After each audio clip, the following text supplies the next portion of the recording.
We've talked about why it's vital for the Obama administration to take action on the Israeli-Palestinian conflict during their remaining time in office.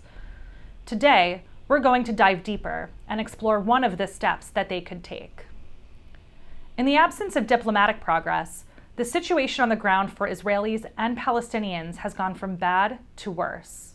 Distrust and despair have made both sides skeptical about finding a way forward. Amidst this growing darkness, President Obama has an opportunity to create a light that can help guide the parties back to serious negotiations. His administration can do this by putting forward a non-binding vision of what a two-state agreement between the parties could look like. We know that the solution to the conflict must ultimately rest on the agreement of the two parties. But history has shown us that conflicts as complex and long-running as this one rarely get solved without serious help from outside actors.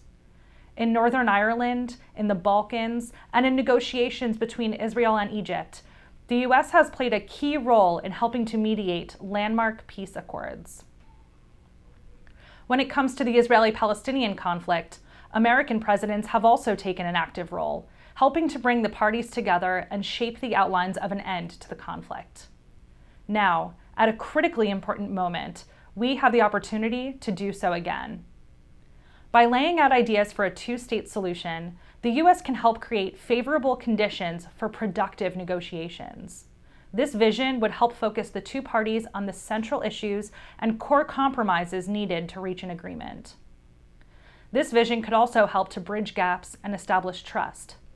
Rather than forcing the parties to start from scratch, it could build on decades of extensive negotiation and study that has gone a long way toward developing mutually acceptable solutions to many of the major issues.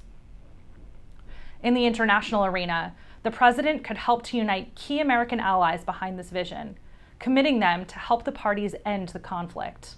It would also be an opportunity to reaffirm Israel's absolute right to security and to equal standing in the community of nations. Inside Israeli and Palestinian society, it could be a powerful tool in the hands of those on both sides who continue to advocate for a peaceful solution.